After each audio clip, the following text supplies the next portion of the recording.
Bah. What's up with all the sheep sounds in this episode of the Discover the Word podcast? And he would just make this sound. We'll find out as Daniel Ryan Day leads the group in the second half of our study of John 9 and 10, next on Discover the Word. Daniel, you're a bad man.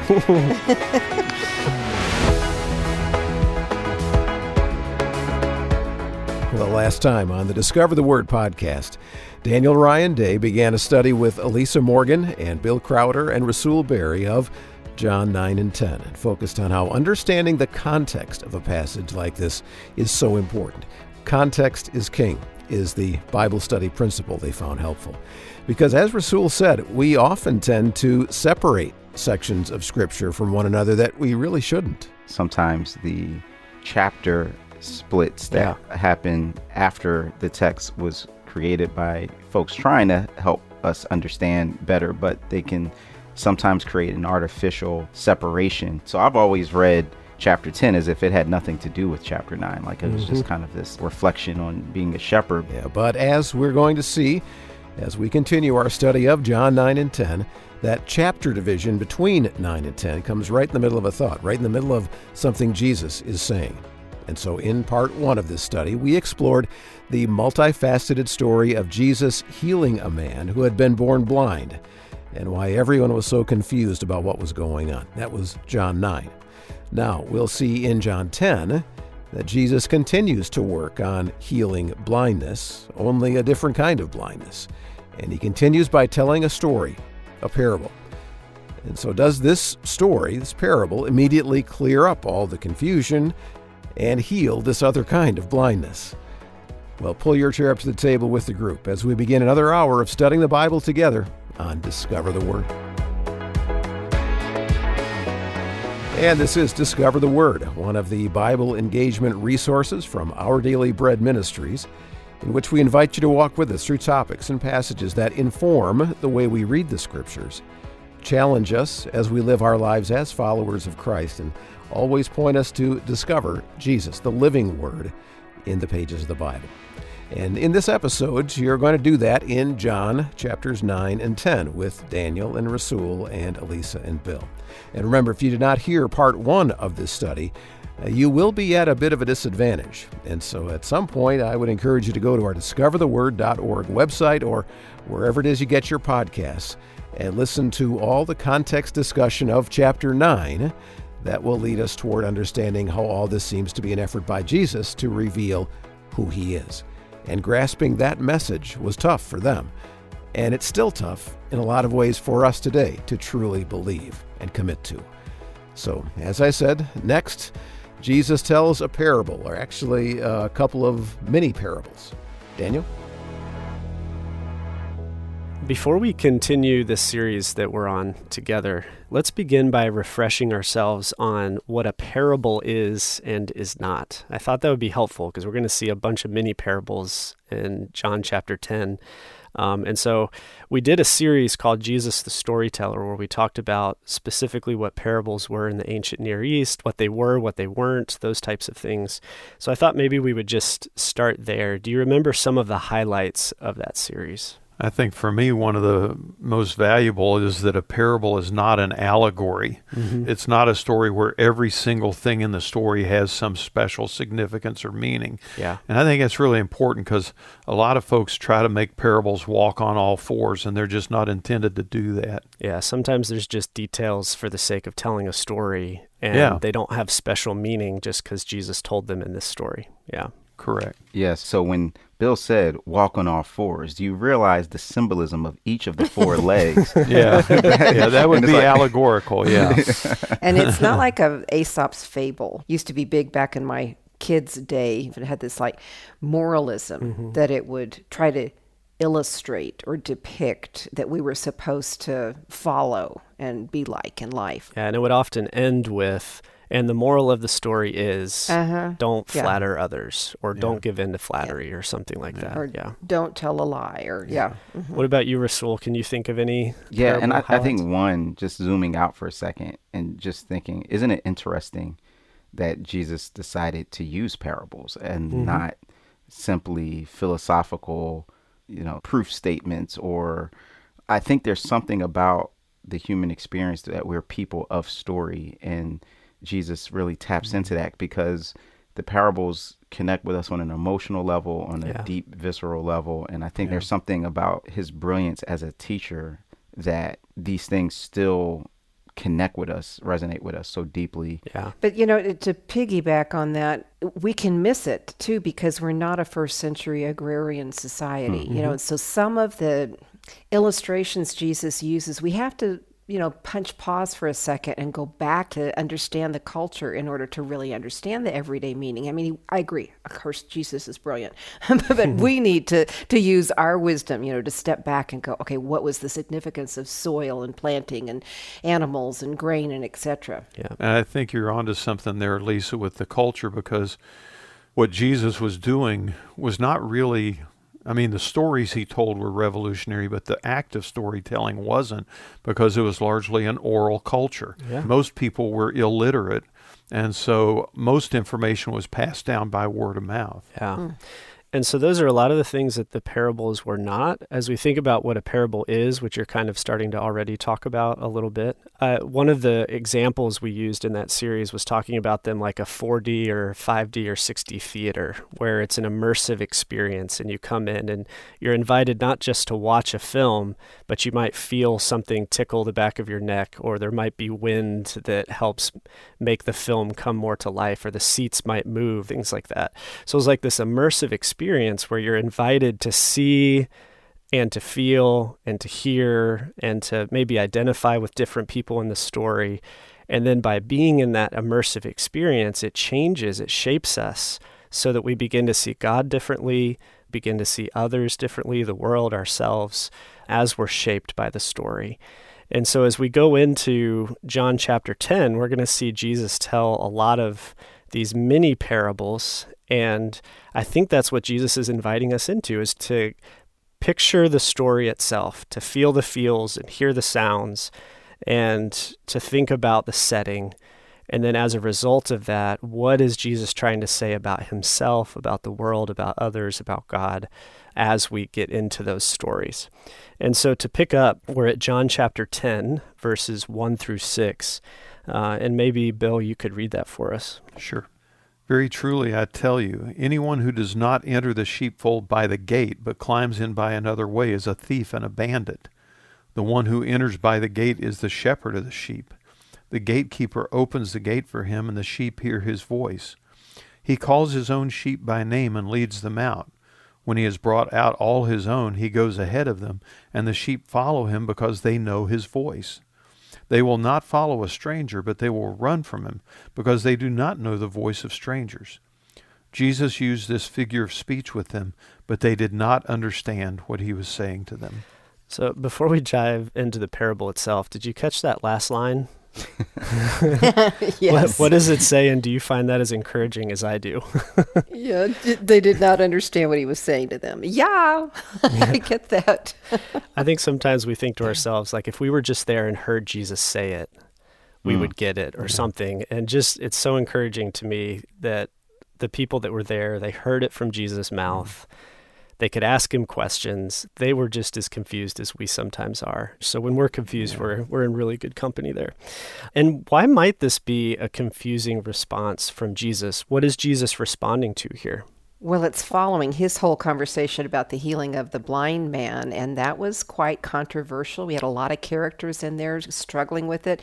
And then he goes into this parable, and it's confusing. You've got gatekeepers, thieves, bandits, shepherds, sheep, and who's who. And do And they what does that apply have to to any? do with a blind man being healed, right? Yeah, exactly. Yeah, and this is where, Dan, you've mentioned before how sometimes the chapter splits that happen after the text was created by folks trying to help us understand better, but they can sometimes create an artificial separation. So I've always read chapter 10 as if it had nothing to do with chapter 9, like it was just kind of this reflection on being a shepherd. But in the context of the last thing you hear is the Pharisees challenging Jesus and saying, are you saying we're blind because, we, Exactly. you came to help the blind to see, and those who think they see you're saying that they are blind. And then he turns immediately from that to, okay, let me tell you this story about this shepherd and sheep and thieves coming in from another way. So I think he's really pointing to them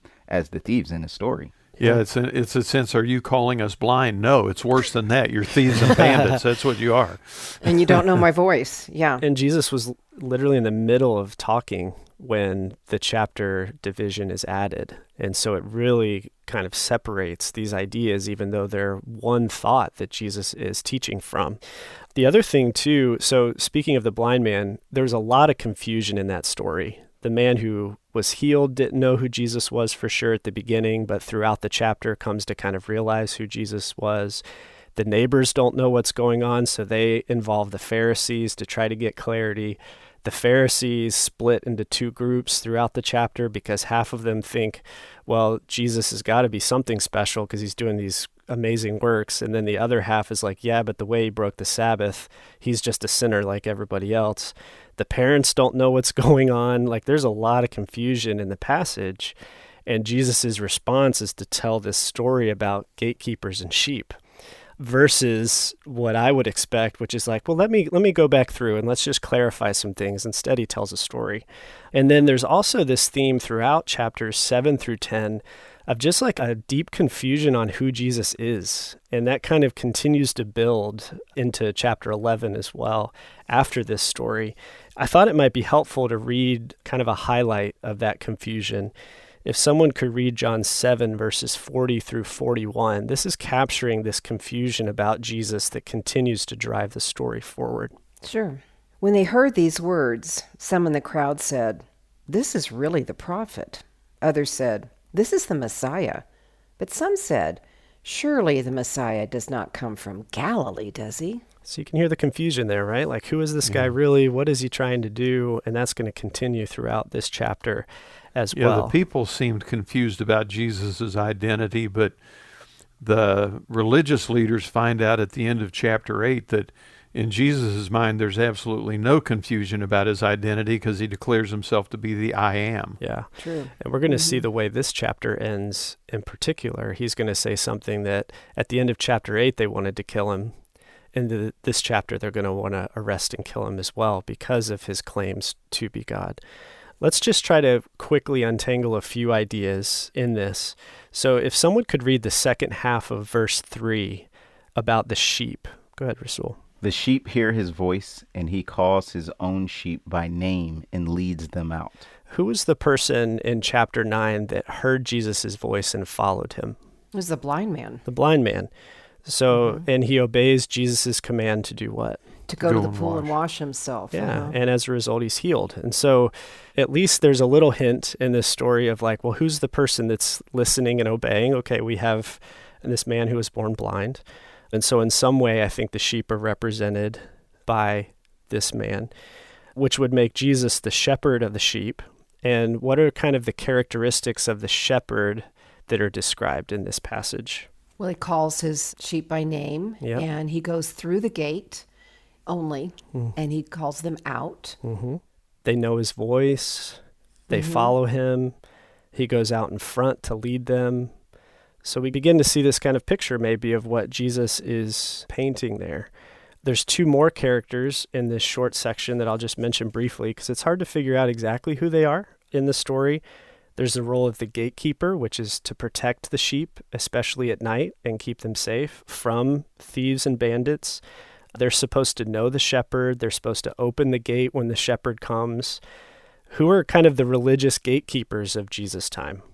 The Pharisees and the Sadducees, the religious leaders, the elite. Yeah, and are they doing their job as the gatekeepers? In their minds, they are, right? Yeah.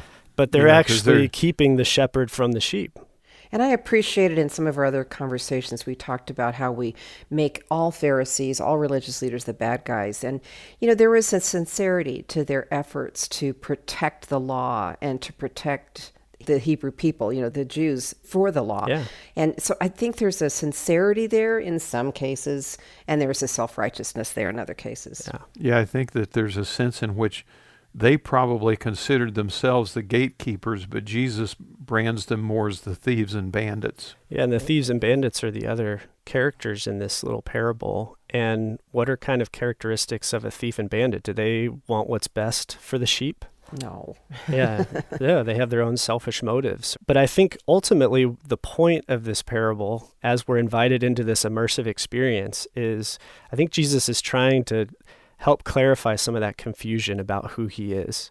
And he's trying to point to the fact that this isn't really about the sheep or the gatekeepers or whatever.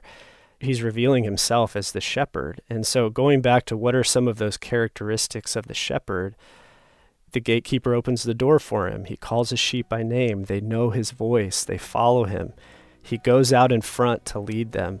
That's kind of the picture that Jesus is painting of who he is. And I think as we go through the rest of chapter 10, we'll see Jesus kind of building off this idea of him as the shepherd. Well, kind of, because in our next conversation, he's going to call himself something else first. One of the people that Bill, you and Brian in particular really encouraged me to read when I first joined Discover the Word was a scholar named Kenneth Bailey. And he quickly became one of my favorites because of his expertise in helping paint a picture of what Jesus's time period would have looked like, the cultural settings, the things people would have been thinking about and feeling and things like that.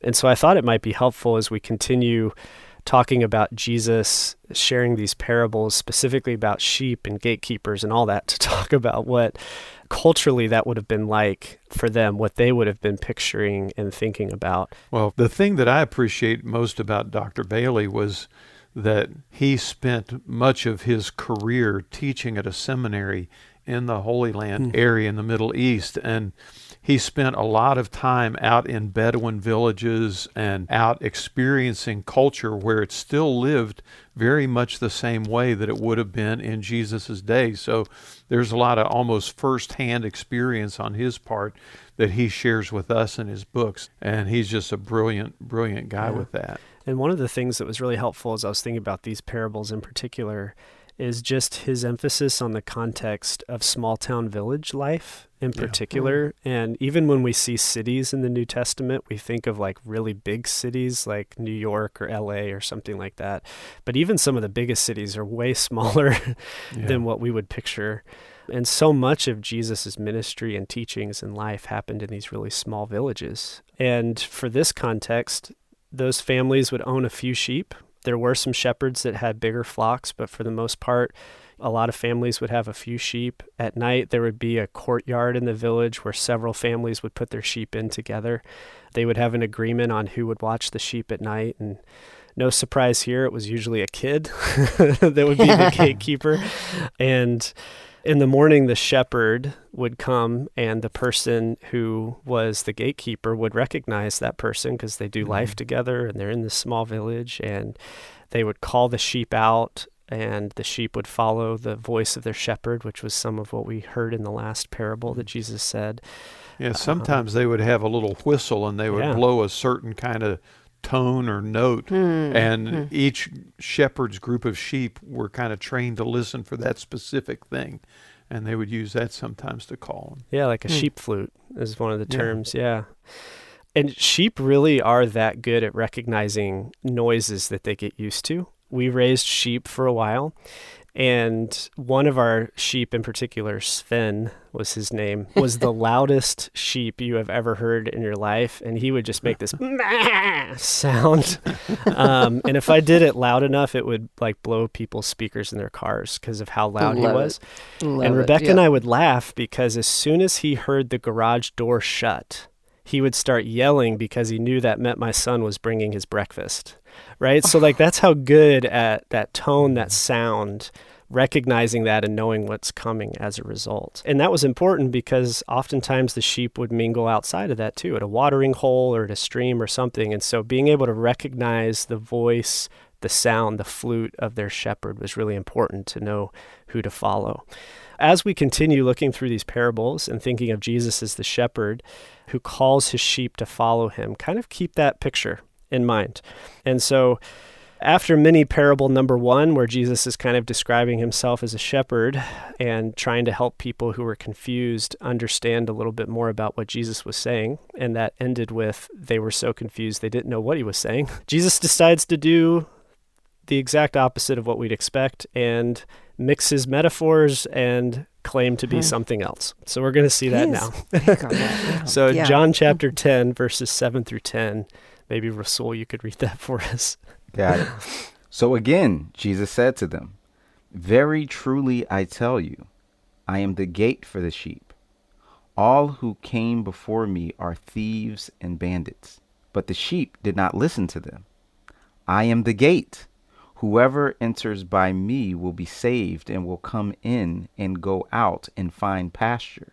The thief comes only to steal and kill and destroy. I came that they may have life and have it abundantly."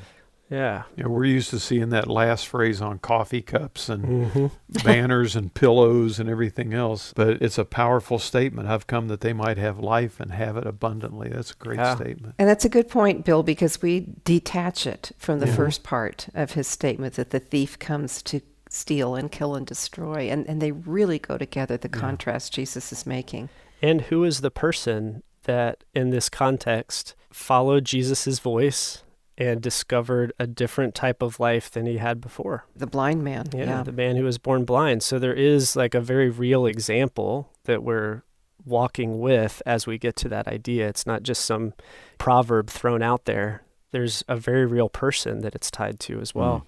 Mm-hmm. The first section or parable, the point seemed to be the shepherd comes and gets the sheep, and the sheep leave with the shepherd. What's kind of the point of this parable? Well, the big idea, I think, is that because Jesus is the gate of the sheep, he provides their ultimate protection by keeping out the danger. And it's kind of to get in the gate and get into the pen with Jesus is the gate, which I thought was kind of funny, just the contrast of the two. To walk through the gate being Jesus. And Bill, you started to kind of pull on that a little bit. What is kind of the role of a gatekeeper and the gate itself? Well, it's to secure the wall. I mean, the function of the gate is really to complete the security on one hand and to provide access on the other hand. Yeah. And what I understood is that sometimes a shepherd would actually lay himself down in the opening. If there wasn't actually a gate that swung back and forth, he would use his own body and lay down in the opening so that any kind of thief who came to steal and kill and destroy would have to go through him to get to the sheep. And isn't that a beautiful image? Yeah. So there's a protective element, there's an access element, there's the idea of there being some kind of guard or watchman. It's the way in and out. How does Jesus kind of take those ideas and then unpack them a little bit in the story? Yeah, I'm a little confused about when it says those who came before me Yeah. are thieves and bandits, but the sheep did not listen to them. Like, I know earlier we referenced the Pharisees as thieves in the context of Jesus just coming off of talking about how they were blind and then being like, actually, you're worse than blind. But I don't know when he says before me, is he saying immediately before me? Is he referring to somebody else before? So there's this other aspect of the thief and bandit being in contrast to the gate, but I'm not sure all of who Jesus is referring to there. That's good, Russell. Yeah, thank you for thanks. describing that, because I think that's the exact confusion that the first hearers are feeling too, right? As Jesus is like using these metaphors to try to explain who he is, it almost feels like it's making it more confusing than helpful.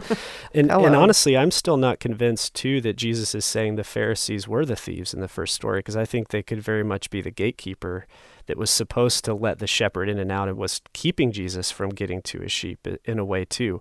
So I think that's part of the immersive experience part of like getting into this story and not just trying to make each thing a clear, oh, well, this person's this and that person's that, but allowing it to kind of shape us as we go through. So in the context, I think potentially it's suggesting all those who are standing against Jesus and getting to the sheep, to those whom the Father has sent him, is kind of the first layer, at least. But I also was thinking about the fact we did a series on 1 John, and John goes into an extensive description of who the antichrists are, like what kind of some of their characteristics were. Do you remember what some of those were? I think one is that they deny that Jesus is the Christ. Yeah, they deny that Jesus is the Christ, and they deny the Father and the Son. Those were like two of the primary characteristics that jump out here. And what is one of the primary things that's happening in these chapters? Well, that's true. Jesus' claims that he is the one, they're all coming against that and rejecting him. And, as you said, foreshadowing at the end of this conversation, they're going to try and kill him. Yeah. And I think that's one of the reasons why, for me, Daniel, and I'll own this because I was the one who said it, that's why for me, they may have thought that they were gatekeepers, but the way they were acting was as the thieves and bandits who were in opposition to the work the shepherd was trying to do. And you told us in our last conversation that this really is a long story arc that starts in chapter 7 and goes all the way through chapter 10. And chapter 7 through 10 of John is one of the most extended periods of conflict that Jesus has with the religious leaders in the Gospels in one kind of sitting. So I do think that there's plenty of opposition being seen among them pushing against Jesus and his teaching and his mission. Yeah, and I wonder if that's why when Jesus says the thief comes only to steal, kill, and destroy, that would have had a lot more weight in that moment because of all of these stories that are kind of compounding to this moment where Jesus is talking about two different approaches to him, to life in general. One of those approaches leads to death and destruction, and one of those leads to abundant life. And Jesus is trying to bring that abundant life, which we saw exemplified in the man who was born blind, who was the sheep who listened to Jesus' voice and followed and did what Jesus invited him to do. And if you remember, the end of chapter 9, really the climax of the story is not even the fact that the man was healed. The climax of the story is the fact that he worships Jesus in faith at the end of chapter 9. That's where he experiences true abundant life. And the healing is just kind of really the icing on the cake for the fact that he's introduced to the Messiah that he's been waiting for as a Jewish person as well. One thing I'm noticing as we kind of sit with this passage, part of the reason for the confusion, I think, is the first few verses, the emphasis is on movement outside of the sheepfold. Yeah. The emphasis is on Jesus guiding sheep out of the sheepfold to where they need to go, probably for nourishment, for pasture, for that type of thing. So I'm leading you to provision. But in this section, the emphasis is on the protective nature of the sheepfold and how the gate is a protection, a barrier between those who would try to seek to do the sheep harm.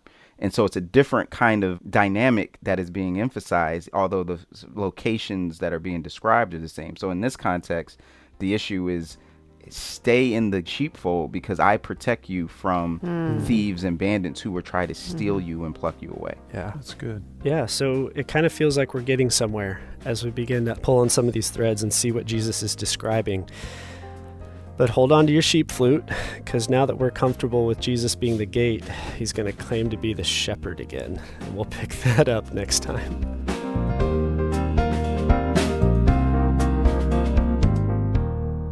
All right, so Jesus said, I am the gate. What that means and how it leads back into Jesus calling himself the shepherd, the good shepherd, and who he put himself in contrast to and who he means he is by saying that is what will produce the shock and anger that's going to characterize how many respond to what Jesus is saying. Well, you're listening to the Discover the Word podcast with Elisa Morgan, Bill Crowder, Rasul Berry, and Daniel Ryan Day. And they're going to start the next part of their discussion talking about our pets and how, for the most part, we happily take care of our own pets, but we're often not quite as patient and caring with our friends' pets. Well, that tendency in us shows up in another parable in John chapter 10 that we'll get to after we take a short break for this word from Our Daily Bread Ministries.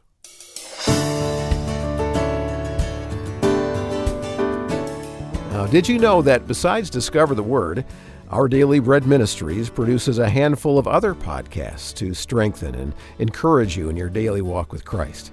And now they can all be found in one location. There's a podcast for women that Elisa is part of called God Hears Her. Rasul hosts a fascinating podcast in which his guests tell their stories called Where are you from? There's a podcast that reads the scripture and the article from Our Daily Bread devotional. Our office in the UK produces a podcast called Evening Reflections. And some of our co-workers in Australia do a podcast called Anxious Faith. So next time you're online, check out odbmedia.org and explore our different podcasts dedicated to helping you grow in your faith. And whether you're seeking comfort to handle mental health struggles, whether you're hoping to find community to help you navigate everyday life, or you're interested in hearing personal stories from brothers and sisters in Christ, I do hope you'll check out our podcast offerings. They're at odbmedia.org. And don't miss out on accessing any fresh episodes when they're released by signing up to receive monthly email updates at odbmedia.org.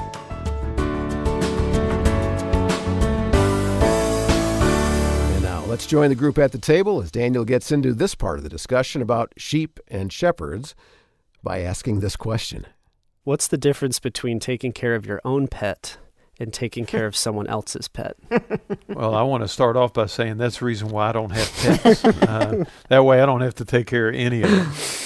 You could use the same analogy of children. I mean, I think my children are awesome and my grandchildren are amazing, but sometimes I'm not as thrilled about other ones. Yeah, I also don't have pets, but can, by extension, thinking about the children example that Elisa gave. And I think those who are closest to us, I think we tend to ascribe any faults or frailties to situations, and those who are further away from us, we tend to ascribe it to their character. Yeah. You know, so if somebody does something, you know, it's like, okay, is this who you are? If I don't know them that well, or versus someone I love dearly, I'm like, oh, they were tired. You know, I'm more likely to give explanation. Give grace. Yeah. Yeah. I think sometimes it works in reverse too. I think sometimes we tend to be less patient with those we know best because we know they're not that. True. Well, And when they do good. that, we think, now what are you acting like that for? That's not who you are. You know, so I think that's kind of situational too, like you're saying, Rasul. Yeah. Well, going back to the pets example, because it feels less controversial to me, and we actually don't have pets anymore either. But, you know, if your dog poops in the house, it's annoying, but you also have kind of an emotional, like, oh, something must be wrong. Poor buddy. But when someone else's dog throws up or poops in your house, you're like, stupid dog. Why am I watching this animal? I don't even like dogs, right? Yeah, right. Yeah. Oh, that's good. And Daniel. so the reason I bring that up is because we're going to see Jesus in this next mini parable kind of describe two different approaches to caring for the sheep. And I thought that might be a helpful picture for us to have in our brains as we hear Jesus say these words. So this is John chapter 10, verses 11 through 21. And since it's a little longer, maybe we'll split it up together. But Elisa, if you would get started, that'd be great. You bet. I'm the good shepherd. The good shepherd lays down his life for the sheep. The hired hand, who is not the shepherd and does not own the sheep, sees the wolf coming and leaves the sheep and runs away. And the wolf snatches them and scatters them. The hired hand runs away because a hired hand does not care for the sheep. I am the good shepherd, and I know my own, and my own know me, even as the Father knows me, and I know the Father. And I lay down my life for the sheep. And I have other sheep which are not of this fold. I must bring them also, and they shall hear my voice, and they shall become one flock with one shepherd. For this reason, the Father loves me, because I lay down my life in order to take it up again. No one takes it from me, but I lay it down of my own accord. I have power to lay it down, and I have power to take it up again. I have received this command from my Father. Again, the Jews were divided because of these words, many of them saying, he has a demon, and he is out of his mind. Why listen to him? Others were saying, these are not the words of one who has a demon. Can a demon open the eyes of the blind? You know, some of those words that Jesus spoke there, I wondered how John must have felt about those words when Jesus said, no one takes my life from me. And then John is the one standing at the foot of the cross, watching as Jesus' life is ebbing away. Yeah. I wonder if he reflected on those words at all. Jesus said, no one takes my life from me, but I lay it down willingly. Yeah. And Wow. just jumping off that for a second, I think more than any other passage potentially, that this is the one that should cause us to pause when we describe what happened on the cross and make sure that when we talk about it, we nuance the fact that Jesus chose to be there. Because oftentimes people will say like, well, God sent his son to die, or God wanted Jesus to die to rescue us. And it's all about the Father killing the Son for us, which throughout history, critics have, and skeptics have said, well, that's just cosmic child abuse, right? That God would do that to Jesus for our behalf.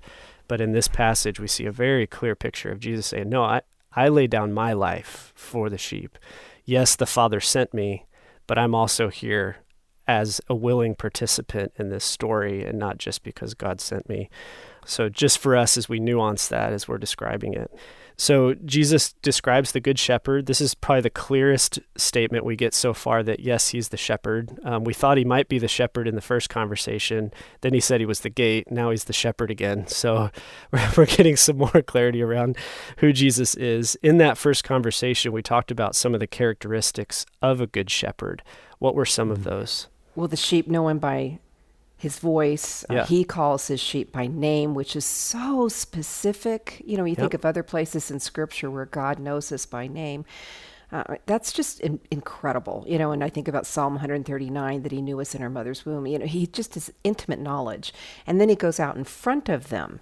And so he takes the risk himself, for them, to lead them, to guide them. And Russell, as you've said, to lead them in and out, depending upon what the need is. Yeah, and then there's a couple of characteristics that are added in this description of a good shepherd. Did you see those in there? Well, one of the things he does in this mini parable, as you've been calling them, Daniel, is that whereas before the contrast has been to the thieves and bandits, now the contrast is to the hired hand. And the character, and not just character, but the concern and care of the shepherd for the sheep is so radically different from the lack of concern of the hired hand, who by definition is just there to get paid. Yeah. That is so descriptive, Bill. I was really struck by that contrast in reading it again, because the hired hand, as you were talking about how the good shepherd lays down his life for the sheep, the hired hand ain't going to do that. He's just not going to do that. Off he goes at the little sniff of danger. He's out of there, leaving the sheep uncared for. And why would he do that? Well, the hired hand, is hired. The key role in the relationship is it's a salary position versus a shepherd who has in many cases given, helped these sheep come into the world, and in terms of delivered them out from their mother, has nurtured them and carried them if they were wounded and sick and hurt, and spent time with them, as evident by the fact that they know the shepherd's voice, the shepherd knows their voice. Yeah. Daniel, in our last conversation, you reminded our listeners that we really love at Discover the Word to lean into the work of Dr. Kenneth Bailey.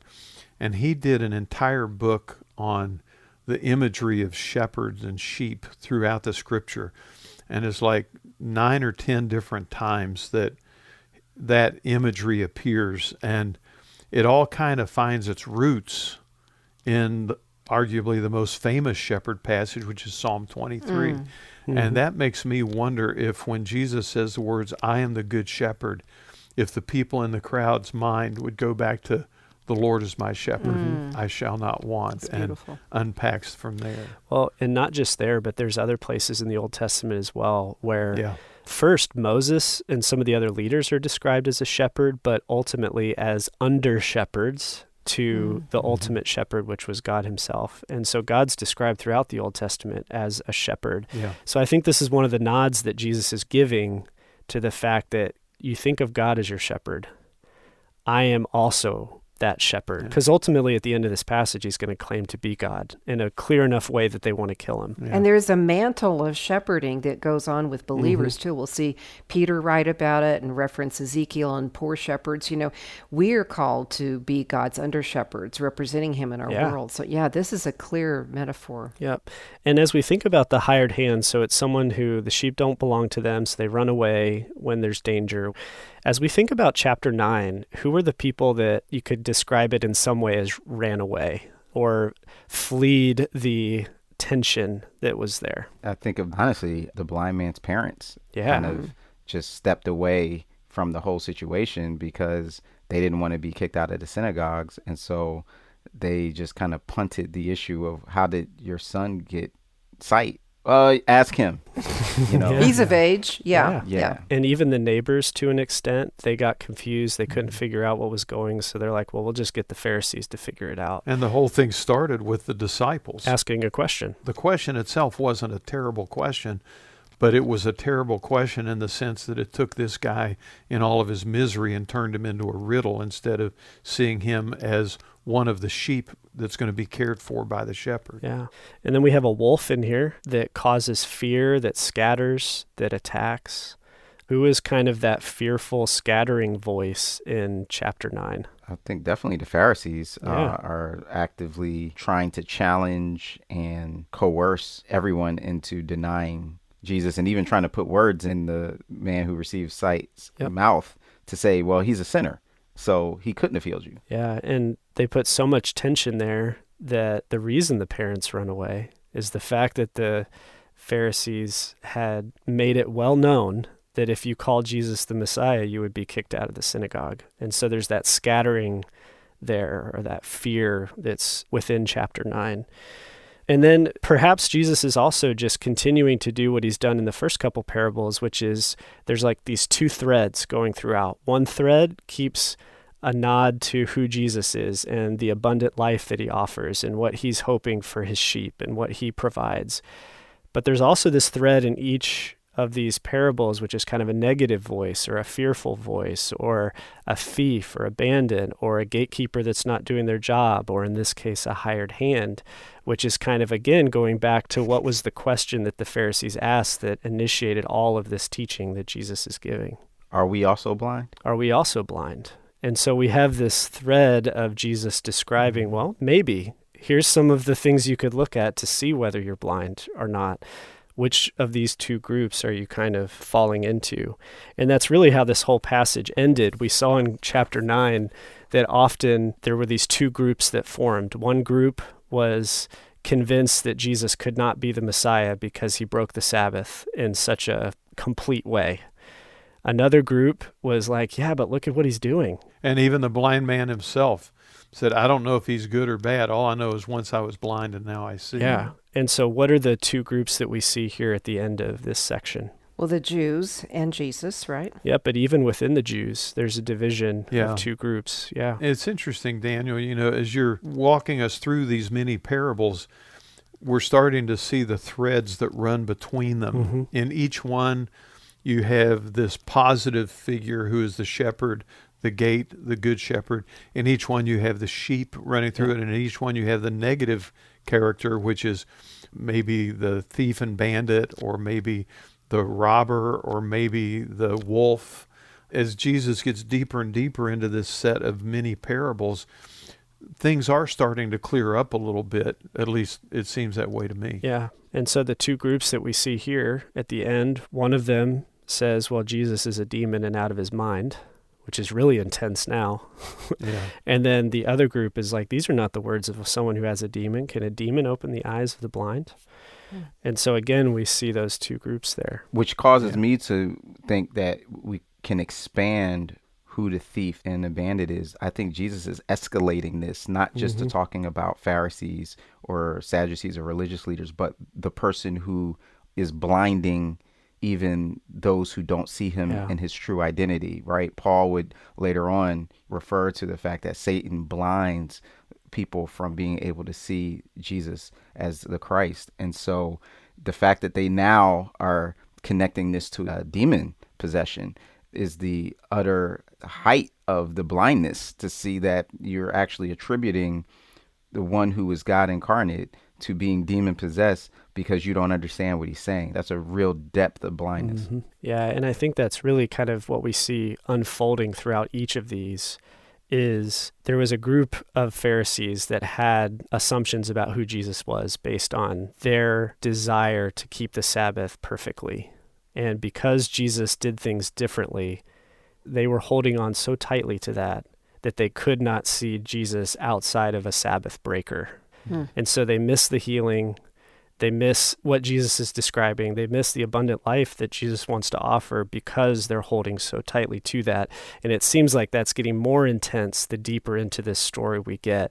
Just like bias and blind spots work in our life too, the more we just see them confirmed, because that's what we believe. And so Jesus is just confirming to them the bias that they were already holding as the story kind of started. And as a result of that confusion, more division between the Jews are going to finally get to the point of asking Jesus, please just tell us plainly, are you the Messiah or not? And we'll see how Jesus responds to that question next time. Yeah, bias and blind spots were a problem for them, and they can certainly be a problem for us as well. We're working our way through John 10 in this episode of the Discover the Word podcast, and next they're going to talk about expectations and why during the time of the year when Hanukkah was being celebrated, people would have been especially eager for Jesus to meet or to exceed their expectations about what Messiah was going to be and do. Yeah, expectations can be pretty powerful things, can't they? I think we all have experience with that. And so let's listen. We're picking up in John 10, verse 22 through 30. And Elisa, I was wondering if you would just read that section for us. You bet. At that time, the festival of the dedication took place in Jerusalem. It was winter, and Jesus was walking in the temple in the portico of Solomon. So the Jews gathered around him and said to him, "How long will you keep us in suspense? If you're the Messiah, tell us plainly." Jesus answered, "I have told you, and you do not believe. The works that I do in my Father's name testify to me, but you do not believe, because you do not belong to my sheep. My sheep hear my voice. I know them, and they follow me. I give them eternal life, and they will never perish. No one will snatch them out of my hand. What the Father has given me is greater than all else, and no one can snatch it out of the Father's hand. The Father and I are one." So first, just kind of a observational question. How much time passes between verses 21 and 22? A couple of months, because back in chapter 7, we're told that this was taking place during the Feast of Tabernacles, which is a very specific one of the fall feasts of Israel. And now we see the Feast of Dedication, which was not one of the feasts prescribed in the law of Moses. It was added later. We call it Hanukkah, the Feast of Dedication. Yeah. And that's so helpful, Bill, because I was wondering as I was reading why it was important to say it was winter. It's just like that, and Jesus went out, or, one of those things, but it's an important time placement. Yeah. And it's very intentional by John in some way to draw attention to this story as a continuation of the flow that he's already built with what we've already seen throughout chapter 9, through the first part of chapter 10. And I think there might be some weight here to the fact that he's waiting to tell this story to place it in the festival of the dedication. So you mentioned, Bill, that it was added later. What was the festival of dedication? Well, back in the 160s BC, the Assyrians came through Jerusalem, and they ravaged the nation, and they defiled the temple. And a group of brothers, led by the one brother named Judah Maccabee, Judah the Hammer, led them in pulling together really kind of like a militia type army. And they actually drove the Assyrians out of the country. That meant that once the Assyrians were gone, they could restore proper worship at the temple in Jerusalem, but they couldn't until they had purified oil to light the lamps with. And it's when they had the purified oil and were able to relight the lamps in the temple, that's what the Feast of Dedication. It was the dedication of the temple and the restoration of light. That's why it's sometimes called the Festival of Lights. Now, why might John be telling this story here connected to what we've seen in John 8, 9, and 10? Well, I think there's a connection between light and sight, that you see going all the way back to Jesus in John chapter 1 being described as the light of the world, and this idea of light illuminates. So I think there's a kind of basic connection in that sense. I wonder also, Daniel, as Jesus in the previous many parables talked about himself as the shepherd and the gate and the good shepherd. And now once again, he's going to describe himself as the shepherd. I wonder if he's realigning their expectations, because I think if you asked most Jews in the first century what Messiah was going to be like, the description they would give would be much more like the Maccabees than like Jesus. They wanted someone who would drive out Rome like the Maccabeans had driven out the Assyrians. They wanted someone who would be a military conqueror. And Jesus was coming to say, that's not the kind of Messiah I am. I'm the good shepherd. I'm the one who lays down my life for the sheep, you know. Yeah. I wonder if he's doing some recalibration there of their expectations. Yeah, I'm sure. And he seems to be kind of pulling on these threads of being the light of the world in chapter 8. Now it's during the Festival of Lights. Chapter 9 was him healing a man born blind and talking a lot about blindness, as Rasul, you were kind of talking about. So there's these themes of light, illumination, of seeing clearly, those types of things. And what's interesting too, this is the last public teaching of Jesus in the Gospel of John. So this is going to be the last moment that we have this type of interaction with him in this chapter. And so where is Jesus in this final interaction? Well, it says he's in Solomon's colonnade. What do we know about Solomon's colonnade? It was a porch that was part of the temple complex. And when you get into the book of Acts, that's where the early church will sometimes go and meet for prayer. And that's important because it was one of the places the Gentiles were allowed to gather at the temple. It was right next to the court of the Gentiles, and so they could come into Solomon's colonnade, which might be what Jesus kind of gives a nod to, where he talks about there's people outside of this fold that I want to bring in as my sheep because they belong to me. So maybe it's a nod to the Gentiles. So all of this gets to this moment of them asking Jesus for what? What's the question they ask Jesus? How long will you keep us in suspense? Yeah, if you are the Messiah, please just tell us plainly. And Jesus responds by saying, I have told you, and you did not believe. Now, I'm sure Bill's going to push back on me on this, but has Jesus actually clearly said, I am the Messiah? He clearly said, I am, at the end of chapter 8, which was taking the name of God. I mean, we talked about this, I think, last week a little bit, in the fact that if you're going to be grammatically correct, he would say, before Abraham was, I was. But he says, I am, to leverage that name that God spoke to Moses from out of the burning bush. I would also add that we see a clarification right after that where he says, the works that I do in my Father's name testify to me.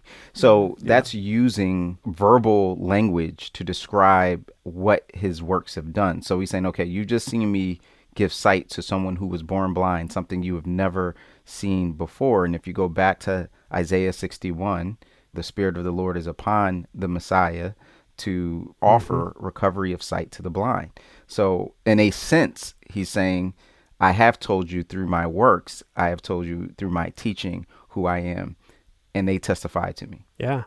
But what would be the most clear statement Jesus could make about being the Messiah? I am the Messiah.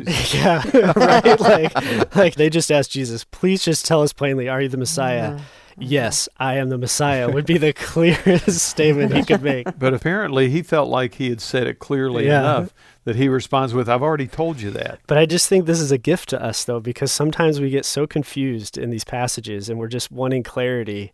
And it's okay. We're right in line with those people that were there with Jesus who are also like, please just tell us plainly. And then Jesus kind of describes another metaphor or a parable again. He doesn't say it in the clearest sense in a way that I would expect. But he does exactly what Rasul, you were describing. He talks about the works that he did and that those testify to the fact that God is in this and that he is from God. But there's another question too that I've been thinking about a lot, which is he seems to be claiming to be God. And so did the Pharisees expect the Messiah to be God? Or did they expect the Messiah to be from God? And it feels like the more that I've dug into that, I don't know what you guys have found, but it seems like their expectation was for him to be from God, but not necessarily to be God. So when he says, I and the Father are one, that would have been even more confusing to them rather than clarifying. No, it would have been clarifying to them as to why they needed to kill him. Right. Right. Because he was making a claim there that was just blasphemous in their minds. Yeah, because what's the Shema, the thing that they would recite all the time? What does it kind of start with? Hear, O Israel, the Lord our God, the Lord is one. The Lord is one, right? There is one God. And so for Jesus, like, this is the first Trinitarian controversy, Jesus claiming to be God as well, right? Like, before we get into councils later in church history and all that stuff, this is the moment where the Pharisees clearly hear Jesus claiming to be God.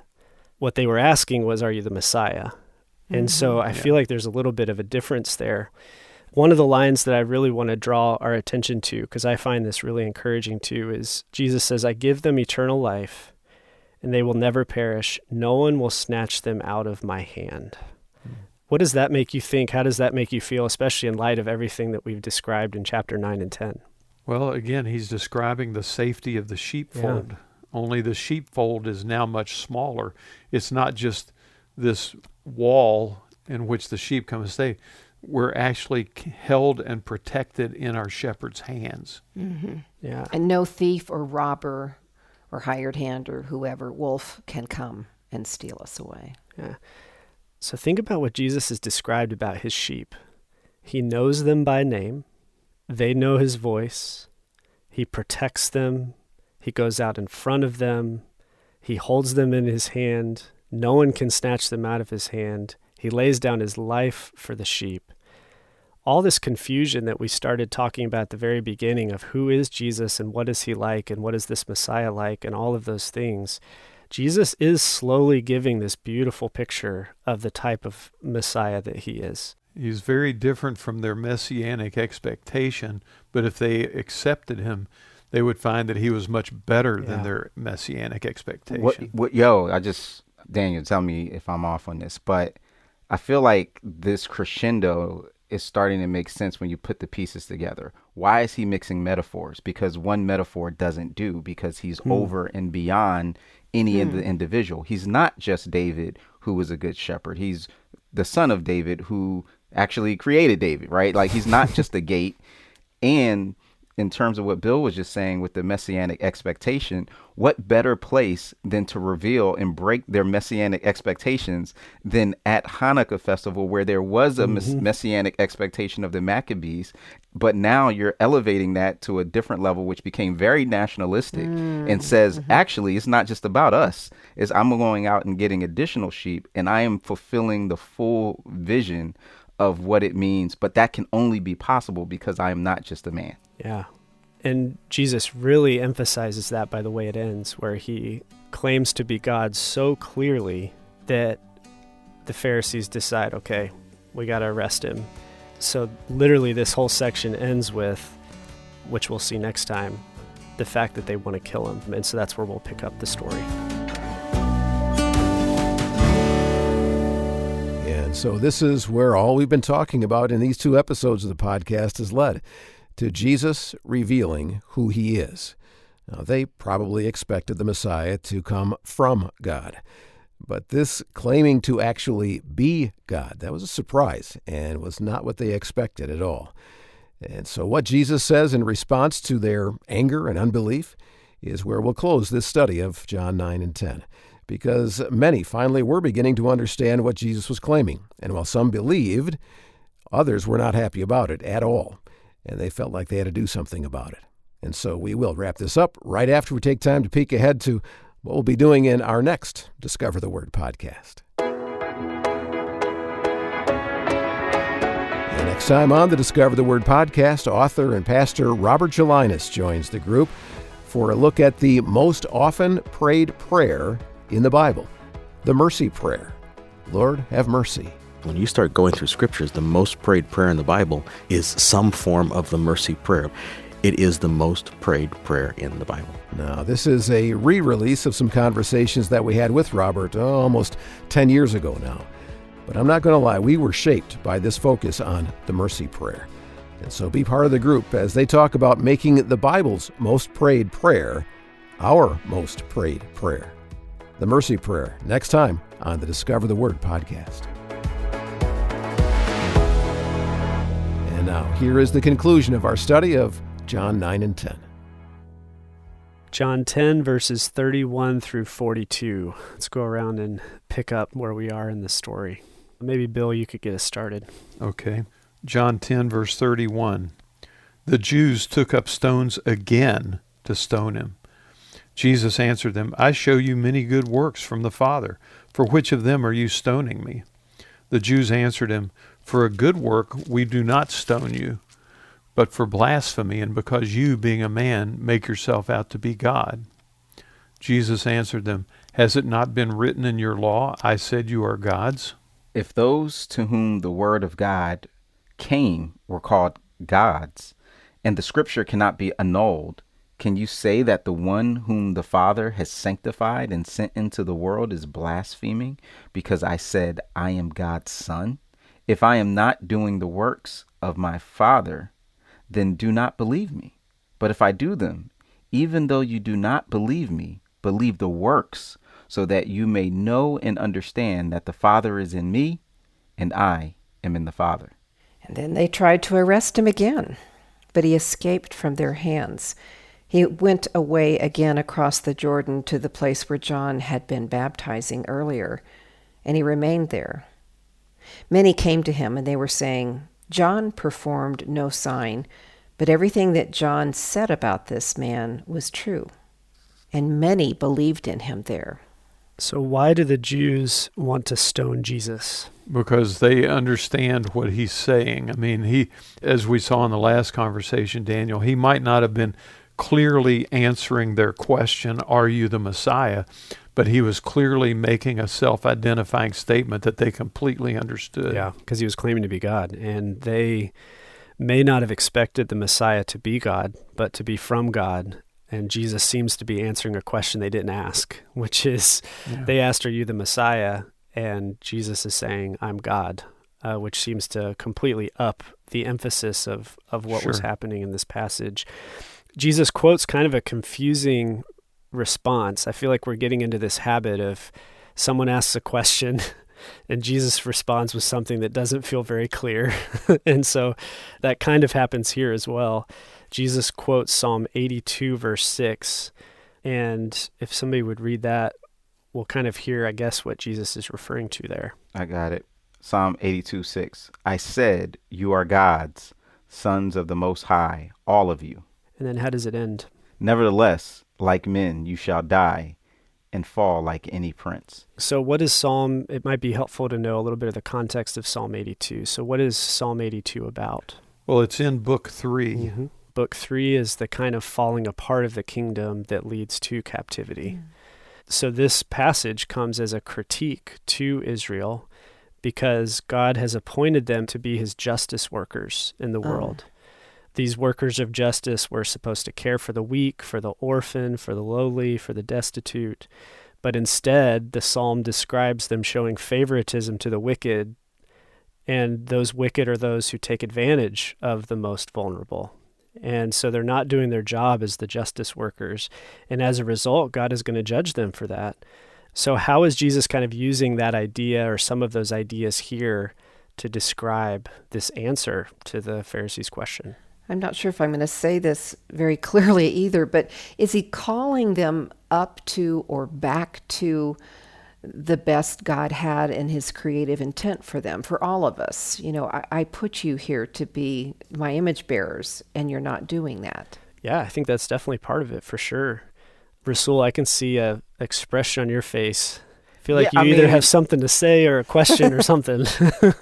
I don't want to kind of bury the lead here. I mean, this is pretty shocking stuff. I mean, that on the surface, his defense for his divinity is pointing to a verse that on the surface seems to project a certain sense of divinity onto all of us, or at least the people in Psalm 82, which would have been, you know, maybe the rulers of Israel. And then say, how can you say I'm doing something wrong in claiming my divinity when the law says that you're divine? I'm just saying that's kind of weird. Like I'm sure it has some good explanations to it. It's just like that wouldn't have been the reasoning I would have assumed Jesus would have rolled out in this passage. And so on the surface, it's like That's interesting. And I wonder if there's a rhetorical strategy that is kind of being highlighted to say that there are clear connections that you can make from the law that point to me.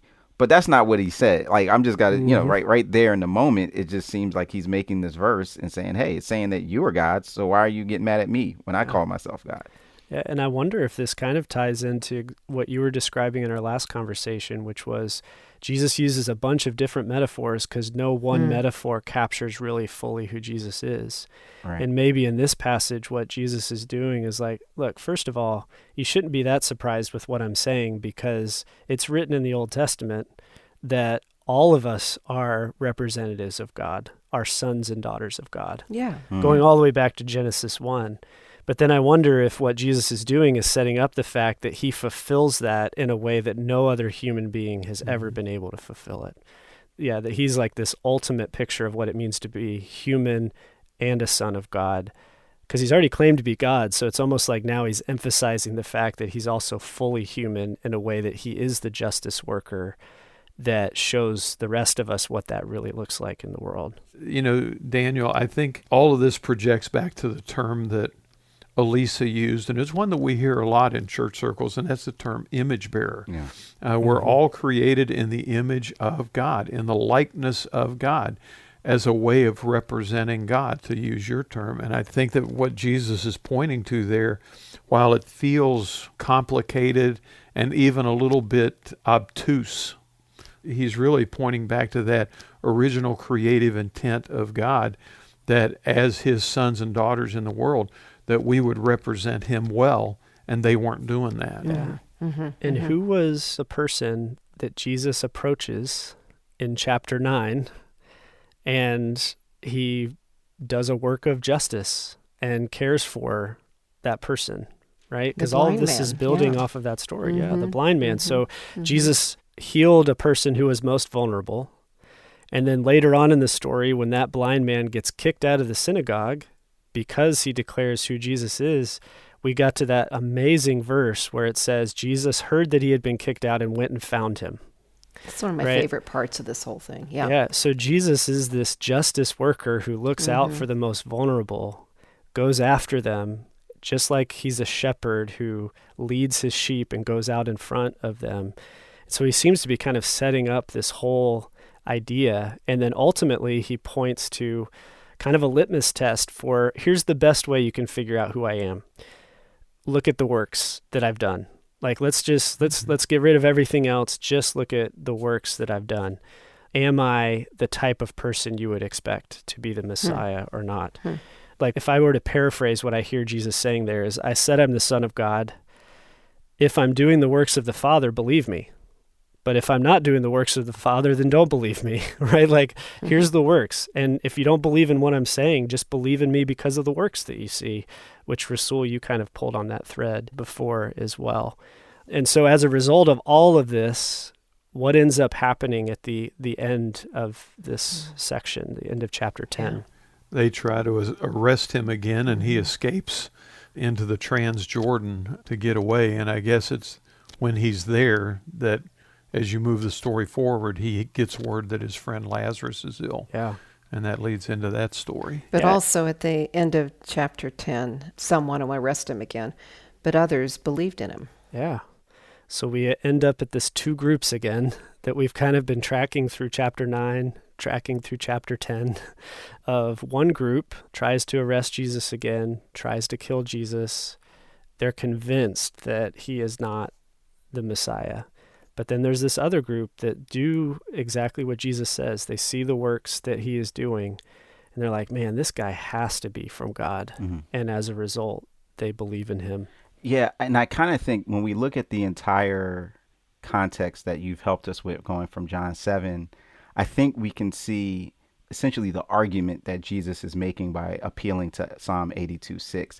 He's not literally saying this verse proves that I'm divine because we all are. What he's saying is you're not even being consistent with your own argument, because you're about to stone me for saying something that is in the law, and yet you say you keep the law, but you are blind guides that are actually not trying to be about discovering who I am, but you're really trying to do the exact thing that Psalm 82 was warning against, which is keeping influence power for yourself and not distributing it to the people. Because the key component of Psalm 82 is this pointing to the works that you ought to do as judges, and you're not doing it. I am, and yet you're using some technicality to try to condemn me. Yeah. And that goes back, Rasul, to earlier in chapter 10, when we see the character in that mini parable of the gatekeeper.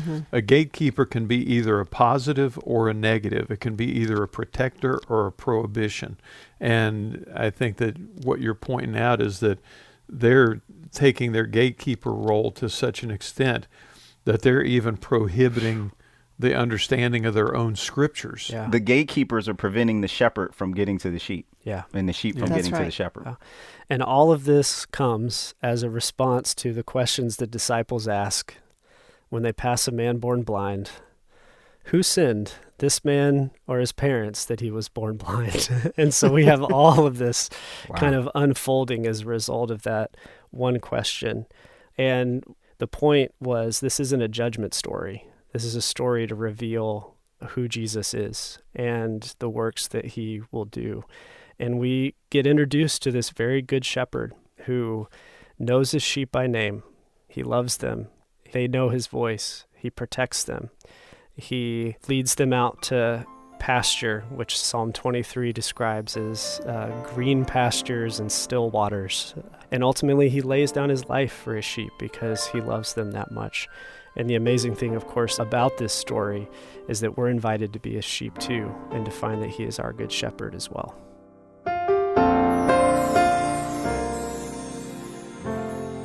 And so when we began this study, do you remember that I said that what Jesus said about being the good shepherd was where we were headed? But hasn't all the time we spent getting the context around that statement made it so much richer? Yeah, context really is king when studying the Bible, isn't it? It's a tool we always need to use. And I hope you have a bigger and better understanding of not only these 2 chapters now, but also of the entire story of Jesus and how John tells it in his gospel. Daniel Ryan Day, Elisa Morgan, Bill Crowder, and Rasul Berry were around the table with you for this 2-part study called John 9 and 10. Discover the Word is a small group Bible study from Our Daily Bread Ministries in Grand Rapids, Michigan, in which we invite you to walk with us through topics and passages that inform the way we read the Scriptures, challenge us as we live our lives as followers of Christ, and always point us to discover Jesus in the pages of the Bible. Well, here at Our Daily Bread Ministries, our why behind everything we do is to tell the story of Jesus. We've been doing that for over 85 years now. And Discover the Word is just one of the ways God continues to work through Our Daily Bread Ministries and show his goodness and faithfulness in the lives of millions around the world. Whether it's through radio and audio or video, books or DVDs, mobile apps or websites, or devotionals in English or the language spoken in the over 150 countries we're privileged to serve. God continues to allow us to live out our mission of making the life-changing story and wisdom of the Bible available to all. But we couldn't do that without the support from members of our Discover the Word and Our Daily Bread Ministries family, just like you. So join us in spreading the good news of Jesus by signing up to become a financial partner when you visit our website at discovertheword.org. Click the Donate button up at the top of the page at discovertheword.org.